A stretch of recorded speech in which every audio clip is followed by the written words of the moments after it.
Hey, hello, and how are you? Welcome to Leading the Charge, the podcast, everybody. I'm Dom Tibbetts, alongside my co-host, everybody's favorite unofficial family member, Brother Bill, the Buffalo Bills.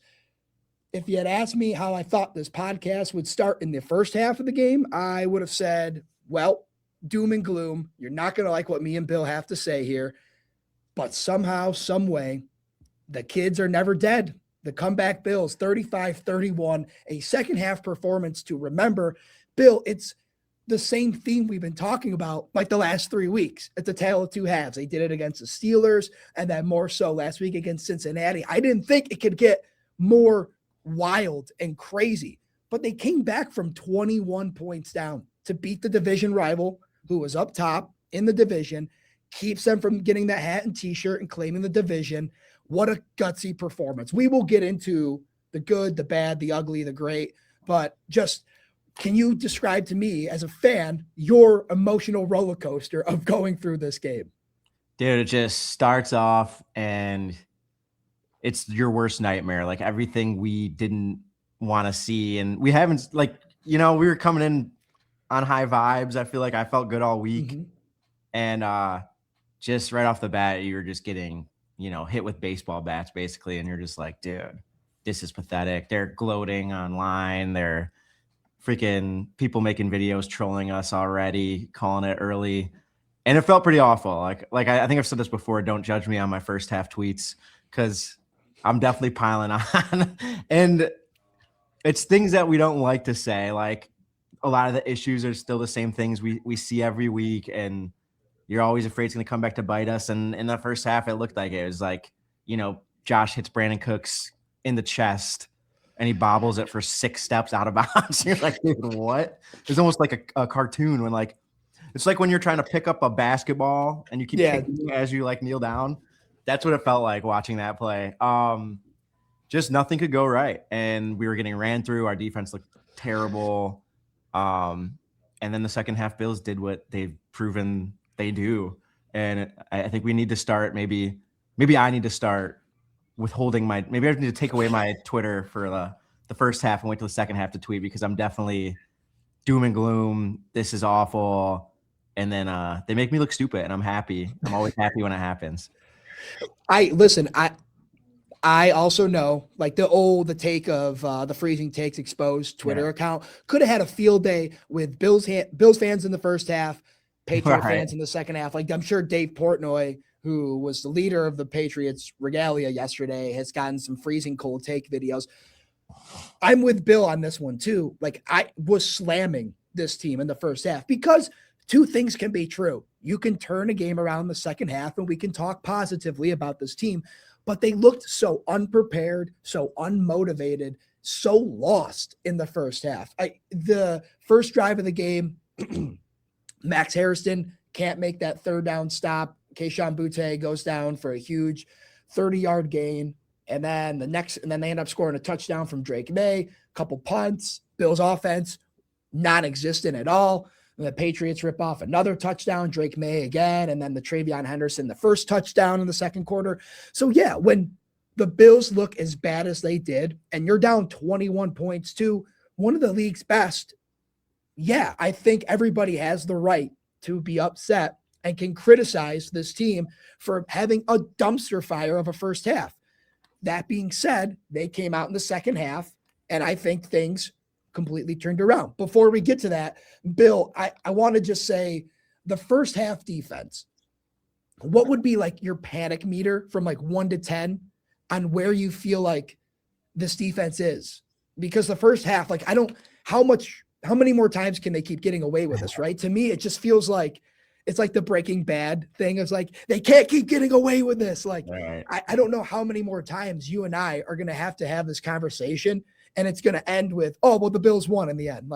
It might not. And when it matters the most, the season might be over, and we might be saying, oh, the Bills defense can't stop a leaky nose in the first half. It's definitely concerning and confusing how they can just flip this switch in the second half, it seems. And I guess that testimony to the adjustments made at half and sure, and all that, because that's a huge part of coaching and all that. So definitely hats off for that. But it would be nice to start a game not the way we do. And dude, we were just getting ran through like the holes, and it was pathetic at first, but they figured it out. I don't know what they did different, but they did figure it out.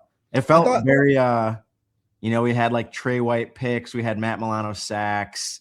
It was very 2020-ish feeling game. Pretty cool. We were Gabe Davis touchdown and a Jordan Poyer pick away from like the most classic Bills game. Dawson Knox 2 touchdowns. Like it was just like the old school Bills. I'll tell you what, this Bills roster in 2019, Bill, is a problem. It's an absolute lethal problem. But I was waiting for AJ Klein to run through the tunnel like Bobby Boucher and just show up and make some tackles. That's how it felt. Shaq Lawson gets activated for this one too. Would have been great. So no, and so they go down 21-0. And I thought it was important because they always talk, and Joe Brady says this a lot about the Bills being able to double dip, right? Go score. They love kicking off to begin a game because they want to double dip, get the ball out of halftime, go score, and then come out and score. They did that. But when I saw the Patriots get that very sneaky field goal and they moved the ball down the field effortlessly again, that's where the self-doubt for me started to definitely creep in. I just was like, you're never out of it with Josh Allen. And I have receipts. I know my Twitter was pretty critical of this team in the first half yesterday, but I said they are never out of it with Josh Allen. It just seems very unlikely because this team is getting, as Bill said, ran through. They had no heart. There's no answer, no stop, but credit to them in the second half. Before we get to that though, a little bit of a surprise. I thought Gabe Davis not playing and Keon Coleman getting the spot with Joshua Palmer back. I thought Palmer's return was I don't really have anything great to say about it, but I also don't really have anything great to say about Keon except the James Cook first touchdown or the second touchdown? I actually tweeted this. It might have been the first one because it felt like a late first half tweet for me. But Keon Coleman did have a crucial block on the James Cook touchdown run. One of the three. It could even have been the swing pass that was out to him and the receiving touchdown. I can't remember. Whichever one it was, Keon Coleman did his part there. But it was a very strange thing too. I thought that Gabe I can tell you from a media side, it caught all of us off guard. But yeah, so going to the first half, they got to find an answer to this. Like, I understand they're a team that can come back and they can win, and you have Josh Allen, and we're going to get into all the good. I promise you all in just a second. But this is not the recipe that is going to continually win games. Eventually, your luck will run out if you aren't able to put up more of a defensive stand in the second half. I mean, look at how close the AFC is now, right? Like the margins are so slim for error in the AFC. I don't know how much more longer they get away with this. Yeah, I mean, it's tough. It's like you don't want to see it, but they have proven that they can like shut it down too. So you don't want to see these starts, but especially with the way things are shaking out, a lot of those like lethal offenses don't look like they're making the playoffs. Like it's weird. So if you could put up, 34 and your defense just holds enough, this is the year it could happen. If there's any year that it could. Yeah. And you said something, and I want to there's a couple more points actually, because I forgot I have these little notes I was scribbling in yesterday of topics to bring up here. Yeah, the little Tom tidbits. You see that too? I took Bill's advice. Bill gave me a great idea and I ran with it. You and I had talked about this, and I think this is something that you said way back. Like, I think after their first loss, or one of the first losses when we were kind of in our doom and gloom period, we had talked about how last year felt like an opportunity where the Bills were kind of playing above expectations and the stars were aligned. You get to Kansas City, you feel good, you look good, and it doesn't happen. But that was a team where you felt like some magic was in the air and it was wasted. This year, we've struggled to find that magic, that touch, because it just doesn't feel like everything is all together. I will say, though, the way they continually have done this now the last 3 weeks, it feels like something is there, Bill. And for whatever it takes, I feel like that's the right side to be on, right? Is like you get these one-score games. Everybody talks about how are you on a one-score game? Are you on the right side or the wrong side? But when it comes to these epic comebacks and these second-half turnarounds, the Bills have something there. And I do think it is something that makes them special, and it's at least something to build on. Are you getting that vibe at all too? Yeah. Like comeback kid, team of destiny vibes. Definitely. I feel like, I don't remember if I brought this up last podcast, but there's that Jimmy V doc, the 30 for 30 they did years ago. Mm-hmm. And that NC State team was like continuously coming back from like 20-point deficits for like 12 straight games to win like the ACC and then win the national championship. And like every single game, they're down double digits with like 7 minutes left or whatever. So, and it got to a point where the dude in the doc was talking about how like they didn't feel comfortable until they were down by like 20. And it kept working. Like they won the national championship. So maybe that's us. Maybe so. And then in the first half, couple notes I have here, because I think fans are going to want us to touch on it. The first one I had written down, the replay assist with no Brandon Cook's help, but then the Keyshawn Boutte catch there gets the replay assist. I will say, for as bad as the Bills were in the first half, that's the kind of stuff though is a little BS. That was a head scratcher. I had a controversial tweet. I don't know if I'm allowed to say it on here. Yeah, of course. There's a podcast. Say it. Let me find it so I get it exactly right. Hold on. And in case this is the final episode of Leading the Charge, the podcast, we want to thank you all for your continued support throughout the season. No, I'm just kidding. It's a podcast. I haven't seen a worse challenger than Sean McDermott since that failed space launch. Yeah. Yeah. No, he's right though. A little bit of hate too, and I understand it, but sometimes you got to take risks. Throw the flag down. How not? Do you see how fast like Vrabel is on like every dude fast? Yes, they were talking about it too. How like they like practice relaying information super, and I'm like, what is wrong with us? And why have we never? What is it, year 9 or whatever with McDermott? Like, how have we not figured that out yet? I think by the time Brandon Cooks got up, Mike Vrabel had the challenge flag down. Yeah. All right, I was looking up the guy's name on the side. So the Bills hired, I think this guy's name is John Perry. They brought it. Yeah. So the Bills brought John Perry on last year to kind of be this helpful, like rules and litigation expert to hopefully streamline that same exact process. That's one where I'm like, how does McDermott not throw the flag there? It clearly looked like Keyshawn Boutte. It bounced off the ground. He trapped it with his body. I still think Max Harrison has to make a better effort of staying with him on the sideline there, but it was a clear incompletion. I don't know what relayed information he was or wasn't getting on why there's not a challenge there. Of course, hindsight's 2020. It didn't end up mattering all that much because the Bills won, but still it's a frustrating things and kind of the ticky-tack stuff that came up in the first half. I made a note of Ogunjobi's missed sack on Drake May that he ended up scrambling for. That's tough. Larry Ogunjobi hasn't done anything this year. I thought that was just a really tough moment for the guy.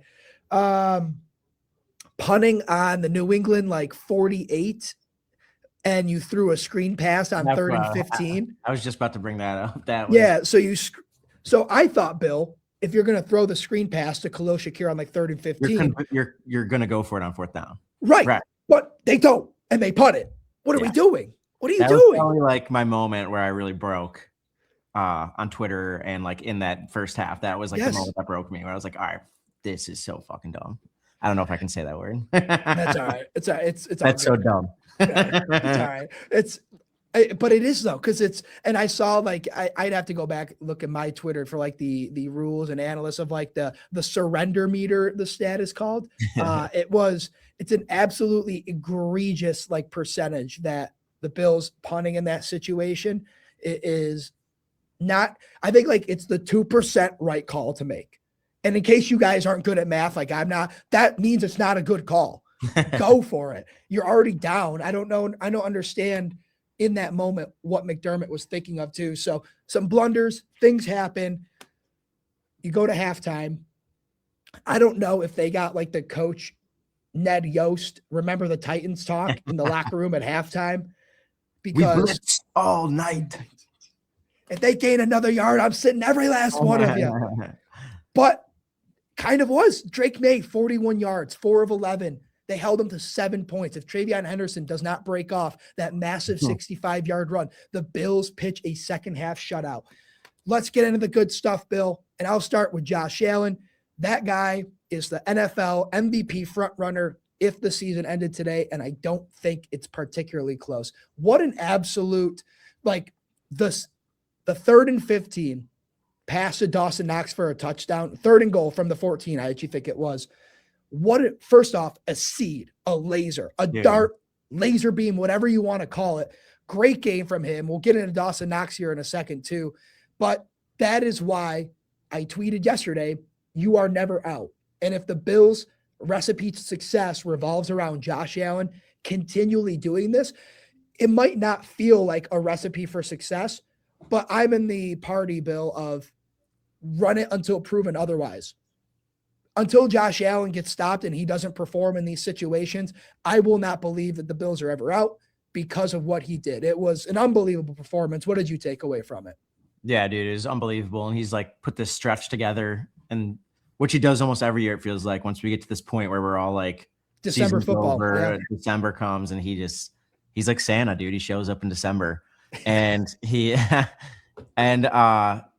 and he's taking off. I remember earlier in the year, I was like, did he lose his step a little bit? Because, like, I think he was just, I don't know if that's how they want to go about it. And then it gets this desperation point and they just like free him completely, because it feels like he's like more apt to just go, and like the speed is there still, and he's still a great runner, which is awesome to see.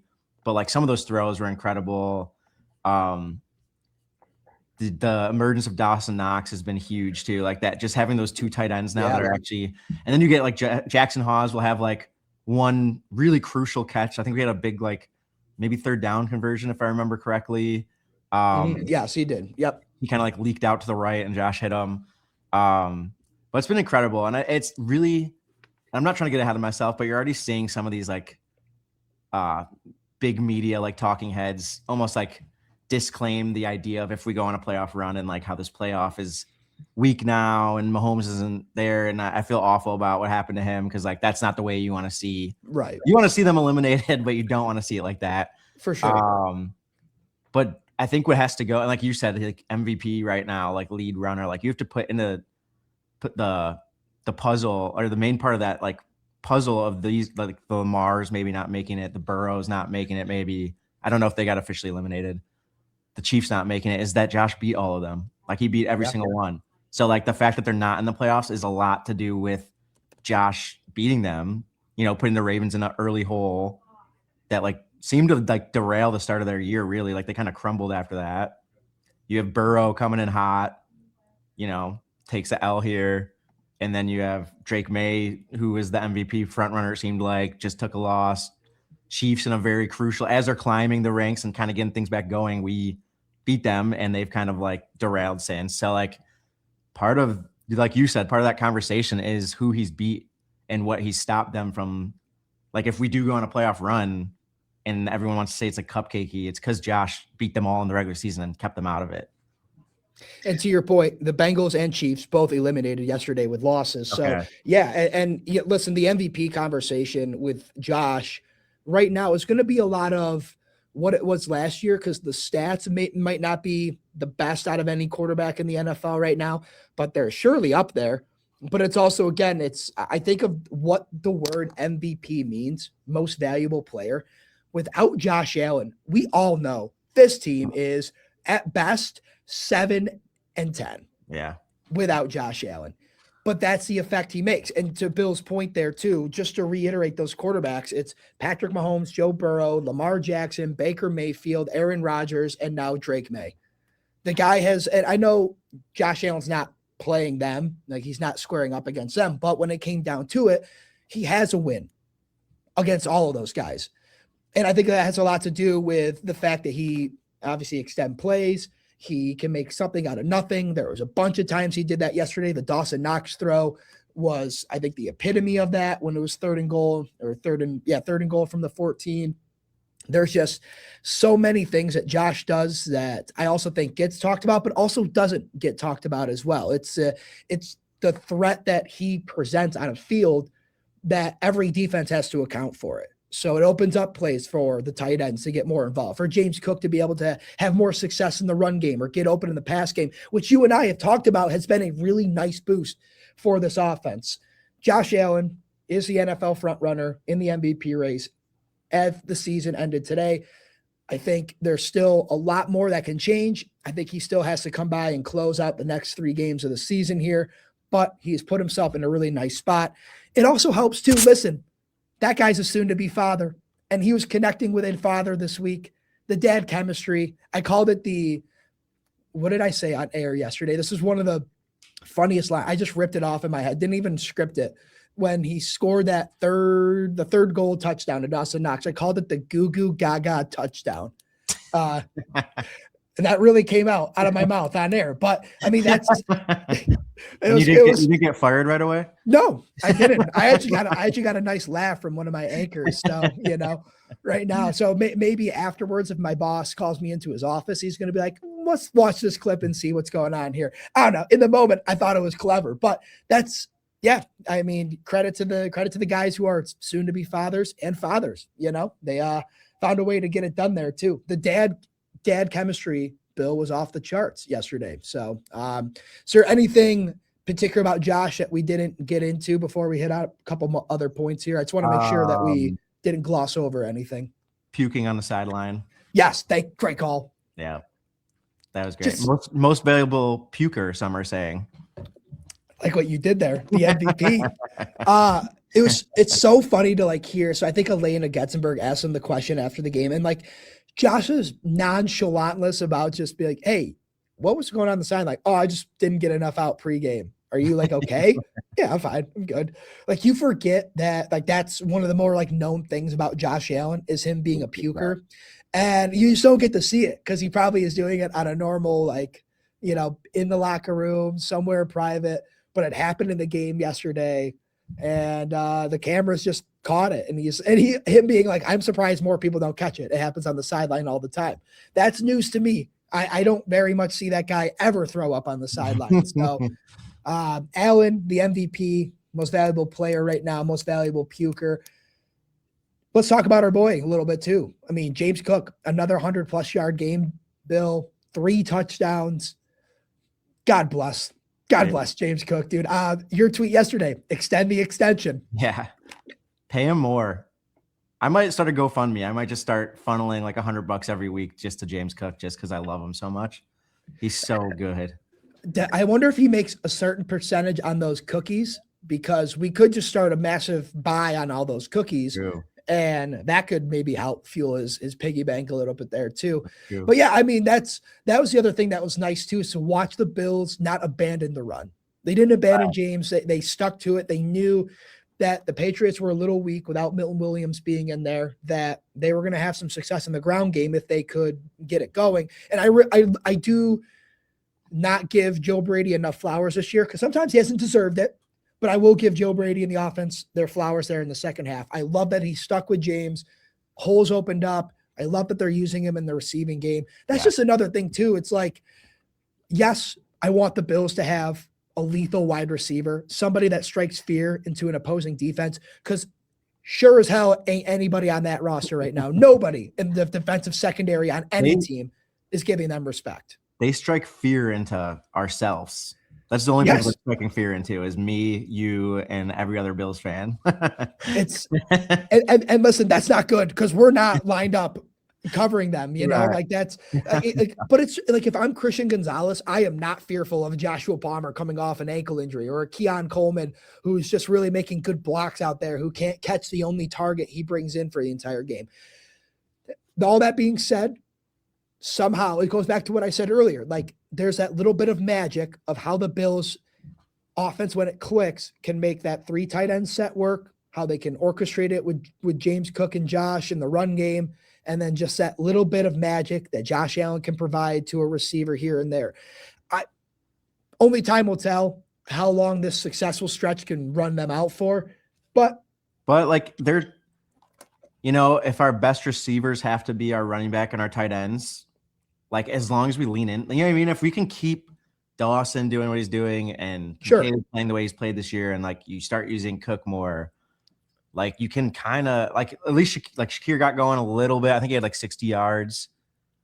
It's not so bad then, but like when you have Dawson Knox going for maybe 8 yards, like one catch and 8 yards, and Kincaid getting hurt all the time, then like yeah, you take a huge dive because most of our receivers are just proving to be like a one-off play.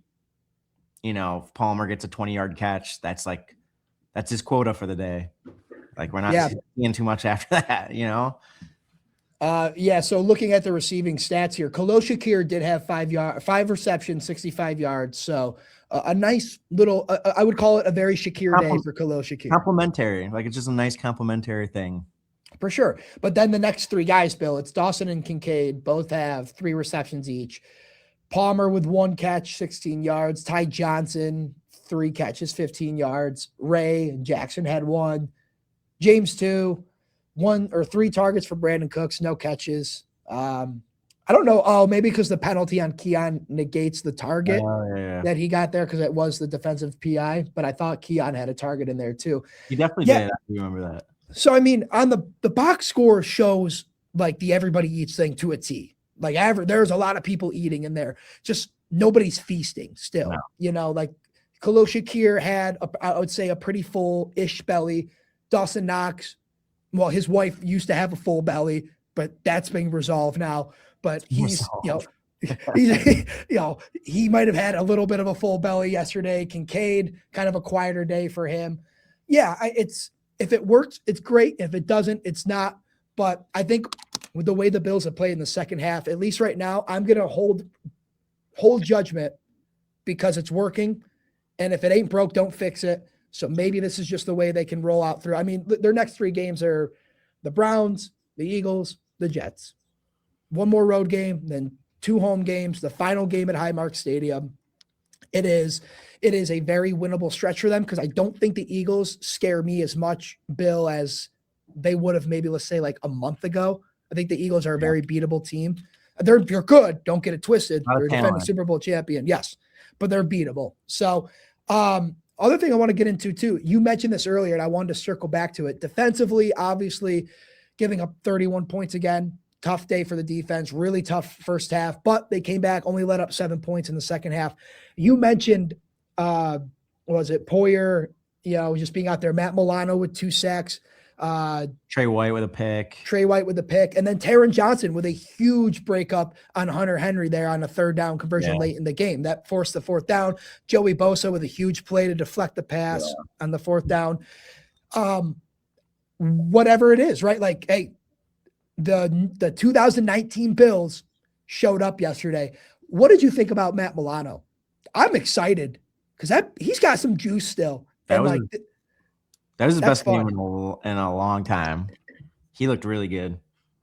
Him and Shaq, I mean, it's so hard with Terrell and he's a captain and all that, but like Shaq's been one of our best defenders. Like truly, he is good. He's really good. And Milano's coming along nicely and it's interesting. Milano, 10 total tackles yesterday, 2 sacks. Yeah. And then 2 sacks, 2 tackles for loss. Shaq Thompson, a little bit of a rough game yesterday, had a couple of missed tackles along the sideline. So probably one that he's going to want to forget. My thing with the linebacker, Bill, and like Dorian Williams just kind of provides you that 3rd set of the guy who's a little versatile. My thing is I understand Terrell Bernard has made a lot of big plays in really big moments. I'll never forget what he did on Mark Andrews in the divisional game last year. Like that was incredible. But you got to feed the hot hand. When TB is healthy, I think there's a bigger discussion of like, what do the Bills do at linebacker? I'm not taking Shaq Thompson out. I'm not taking Matt Milano out. They're going to have to find a way to get TB on the field, and it might have to be creative. I just don't believe in not feeding the hot hand. And I think that's going to be something this team is going to have to really look at here. Is there any point there, or just defense in general, anything else you wanted to add on or touch on there? No, I don't think so. I think it was the tale of 2 halves again, where we're like a sieve in the first half and then just a dam in the second half. Bills did no, for sure. Bills did a great job stopping. I mean, Stephon Diggs, 3 catches for 26 yards. Matt Collins, 4 for 41. So I will say the Bills defense kind of does this thing where, like, you get a little panic without Christian Benford in yesterday. The secondary did a pretty okay job. I mean, and I think a lot of that has to do, Bill, with the fact that Cole Bishop is resurged since the Week 5 game against the Patriots. Cole Bishop has upped his game on the secondary for the Bills as well.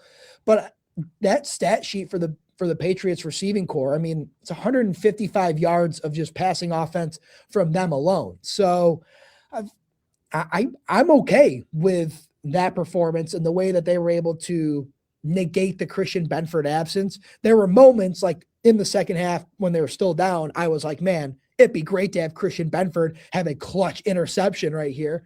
But Trey did on basically an arm punt, and then they're able just to kind of stop that leaky dam from exploding, essentially. So defensively, I thought that was a positive side in the second half. Secondary withholding the test there too. So, like I said, Bills now go on the road, take on Myles Garrett. If they win, that'll be 11 on the year. That should all, but I think, assure them of a playoff spot. I don't think the Patriots can win the division now. I think they have to at least wait till week 17 if they continue to win.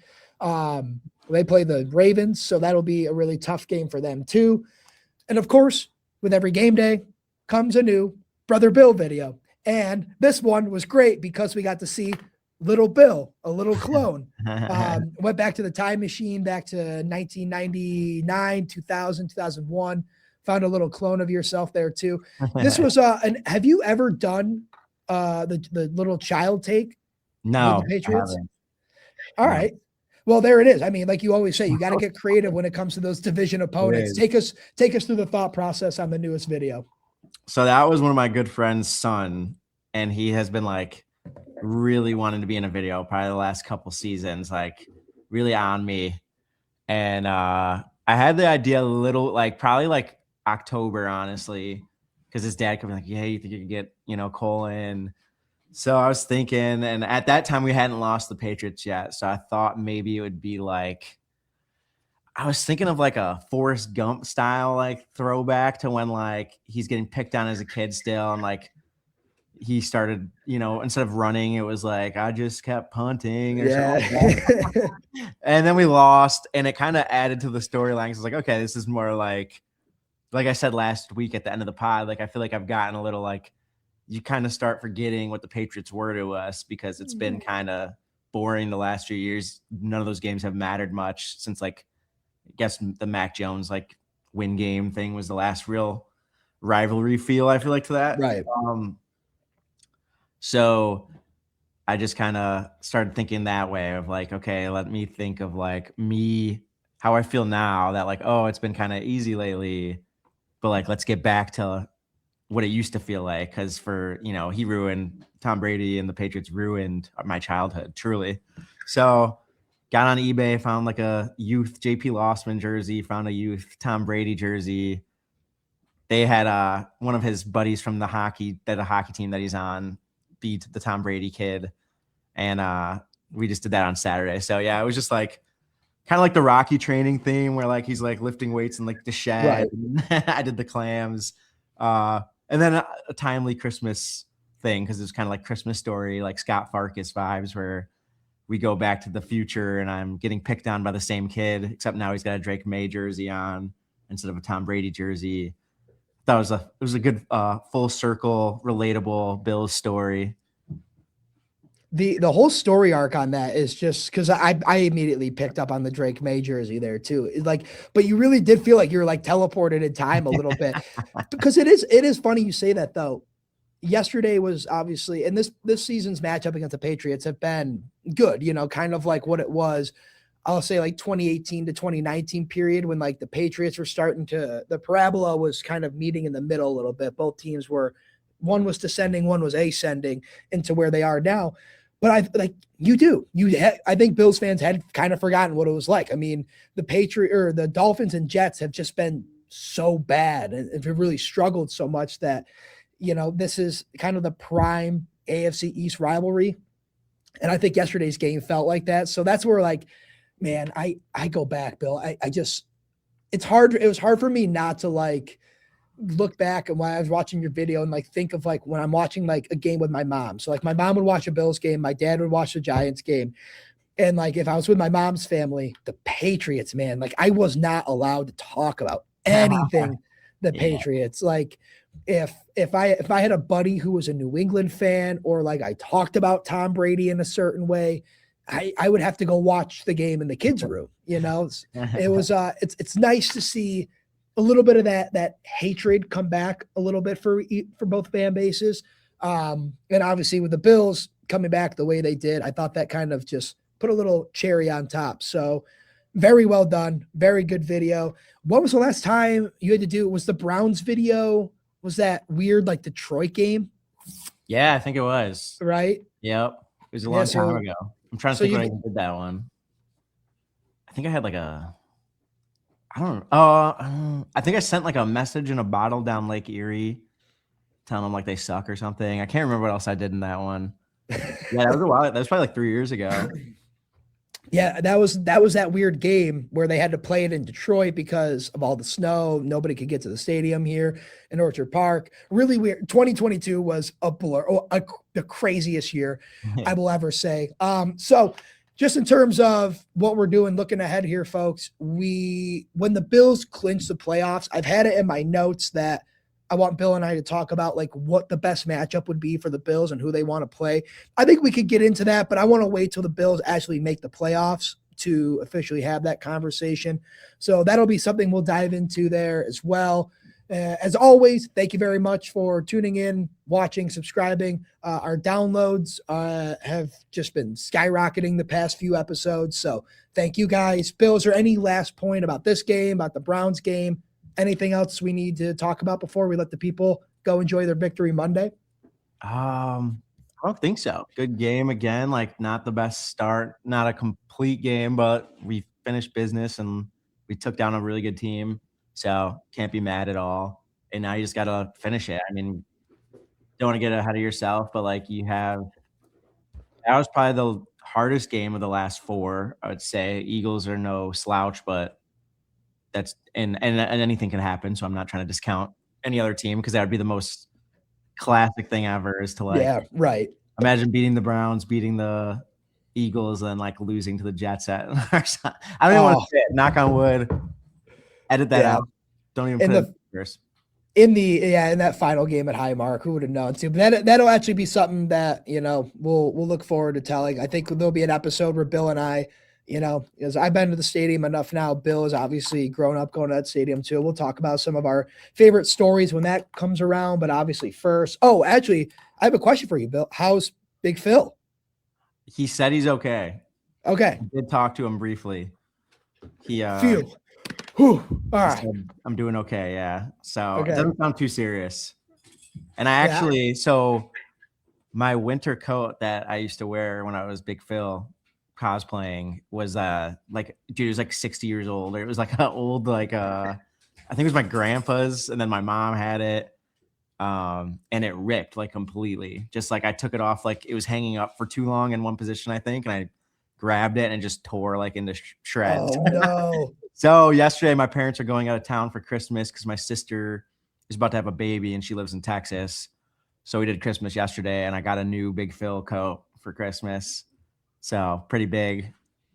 I feel like Big Phil. He's back. All right, that's good. Well, it's fun, like, because you said it last week on the episode. Is like obviously Phil has a huge play in a huge game, and you're the Adam Schefter of Big Phil when good news happens. But I almost sent you a text yesterday to be like, "Hey, check in on our boy," because I'm sure your phone was also blowing up for the opposite reason. Yeah, like, you're all scared.